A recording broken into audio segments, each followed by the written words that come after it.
Hello বন্ধুরা, মৌমিতা রান্নাবাড়ির চ্যানেলে সকলকে স্বাগত। দেখে বুঝতেই পারছো এটা একটা দুধের তৈরি সেমাই রেসিপি। তো কম বেশি সকলেই তোমরা এটা জানো, আমি তাও একবার তোমাদেরকে বানিয়ে দেখালাম।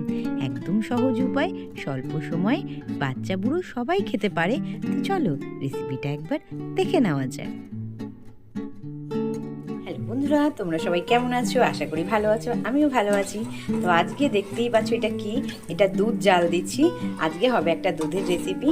তো আজকে রান্না করবো দেখো সেমাই, তাই জন্য আজকে আমি দুধ জাল বসিয়ে দিয়েছি, গরম বসিয়ে দিয়েছি। তো চলো তোমাদের সাথে রান্নাটা শেয়ার করে করার জন্য দুধটাকে ভালো করে হাতা দিয়ে ফেটিয়ে আমি গরম করে নিচ্ছি। দেখো দুধটা আমার ফুটে গেছে, বেশ ভালো রকমই জাল দেওয়া হয়ে গেছে। এবার আমি এটাকে নামিয়ে নেব। নামিয়ে এবার আমি একটা কড়াই বসিয়ে দিলাম। কড়াই আমার গরম হয়ে গেছে, আমি একটু ঘি দিয়ে দেব।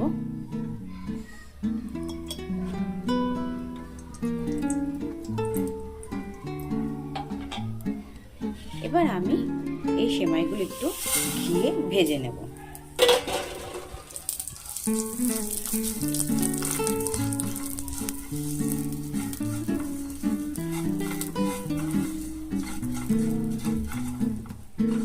এটা একটু ঘিয়ে আমি ভেজে নিয়ে নাড়াচাড়া করে এবার আমি যে দুধটা জাল দিয়ে রেখেছি গরম করে, এবার এটা আমি দিয়ে দেব।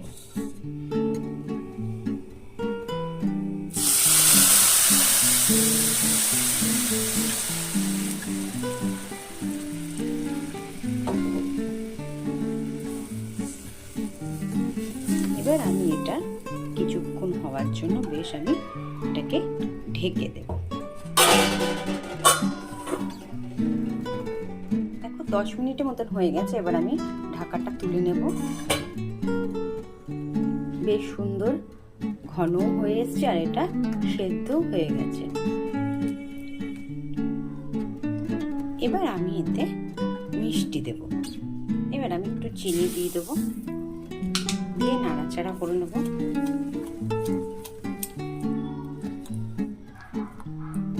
আর একটু ফ্লেভারের জন্য আমি তেজপাতা দিয়ে দেব।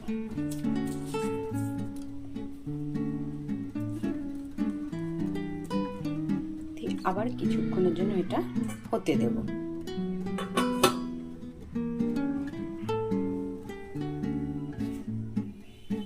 এবার আমি ঢাকাটা তুলে নেব। দেখো আমার রেডি হয়ে গেছে সেমাই। এবার আমি এটা পরিবেশন করার জন্য নামিয়ে নেব।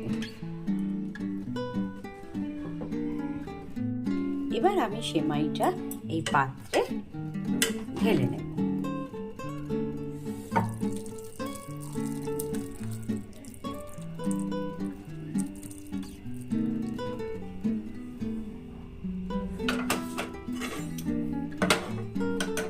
সুন্দর লাগার জন্য উপর থেকে আমি 2-1টা আমন্ড সাজিয়ে দিলাম। বিকালের টিফিন চটজলদি হয়েও যায় এবং খেতেও ভারী টেস্ট। তোমরা অবশ্যই বানিয়ে কমেন্ট বক্সে জানিও। যারা আমার চ্যানেলে নতুন দেখছো তারা তো সাবস্ক্রাইব করেই নেবে, লাইক কমেন্ট করতে ভুলো না কিন্তু। আর রেসিপিটা কেমন হয়েছে অবশ্যই কমেন্ট বক্সে জানিও।